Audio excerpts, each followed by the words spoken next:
Kalau Nabi Adam aja ketipu, apalagi gua. Lu juga sama. Ini bukan sekedar cerita sob. Ini warisan sejarah yang masih kejadian sampai detik ini, bahkan sampai hari kiamat. Oke, di video sebelumnya gue sempat nyeletuk, kenapa sih hidup ini tuh kayak nggak adil gitu. Gue baru lahir tapi udah dapet musuh sekelas iblis gitu. Ini ibarat combat sport ya. Lawan gue McGregor. Nah gue baru belajar kungfu seminggu.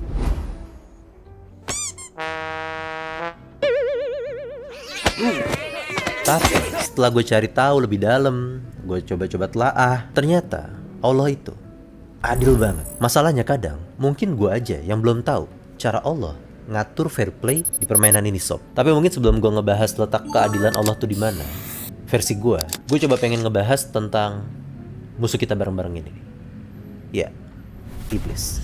Sebenarnya Allah udah nge-spill kisah menarik tentang iblis, malaikat, dan Adam di surat Al-Baqarah ayat ke-30 sampai ke-38, di mana ayat itu membahas mulai dari ketetapan Allah ingin menciptakan makhluk sebagai khalifah di bumi, sampai ada kejadian satu makhluk dinobatkan sebagai iblis.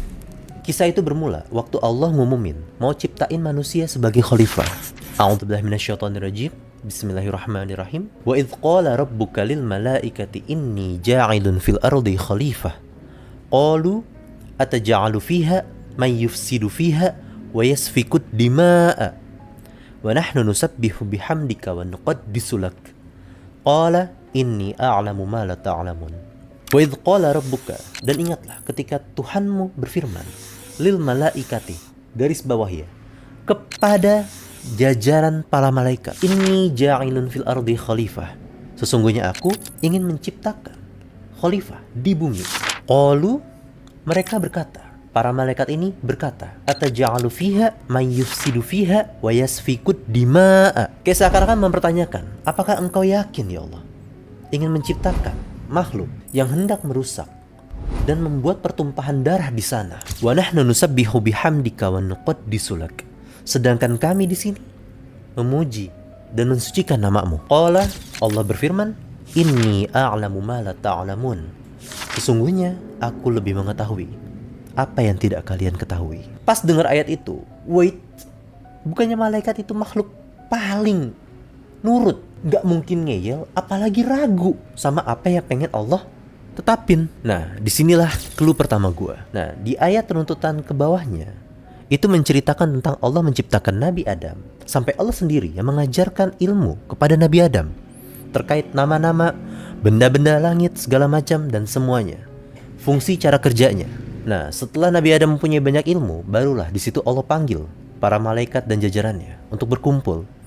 Lalu kemudian Allah menantang, apakah ada yang ngerti ini? Apakah ada yang tahu namanya itu? Itu apa? Itu apa? Fungsinya apa? Semua jajaran malaikat nggak ada yang tahu. Sampai akhirnya Nabi Adam disuruh show off dan kasih tahu. Nggak, itu bahasa gue sih.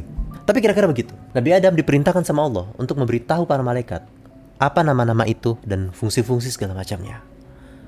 Sampai akhirnya disitulah plot twistnya.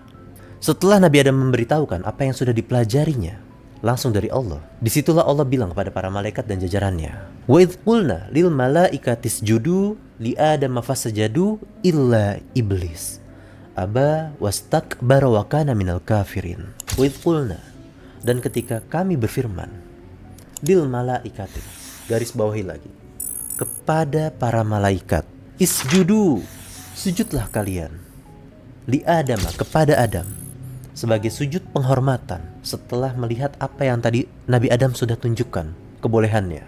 Fasajadu, maka semuanya sujud, illa iblis, kecuali iblis. Tadi kan yang disuruh sujud malaikat, kenapa tiba-tiba iblis muncul? Dan di situ dia enggan sujud, aba wastakbar, dia enggan sujud dan dia menyombongkan dirinya, wa kana minal kafirin, dan adalah iblis itu minal kafirin, termasuk golongan kafir. Gua pun mempertanyakannya di sini. Kenapa ada sosok iblis di sini? Padahal di situ Allah nyuruh jajaran malaikat untuk bersujud. Atau jangan-jangan di ayat sebelumnya, di ayat 30 tadi, malaikat yang meragukan apa yang Allah tetapkan untuk menciptakan khalifah di bumi, Jangan-jangan dia. Dan di situ pencarian gue mulai. Sampai akhirnya gue nangkep beberapa kesimpulan bahwa yang nanya itu memang benar. Bukan sembarang malaikat, melainkan satu sosok spesial yang nimbrung di kalangan para malaikat. Sebagian ulama nyebut Azazil dan sebagian lagi memanggilnya Harith.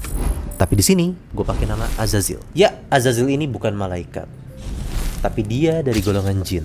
Tapi karena ibadahnya yang luar biasa, sampai dia diangkat derajatnya dan ditaruh di kalangan para malaikat. Dia dapat golden ticket buat tinggal bareng para malaikat. Dan para malaikat saat itu respect sama dia. Oh gini.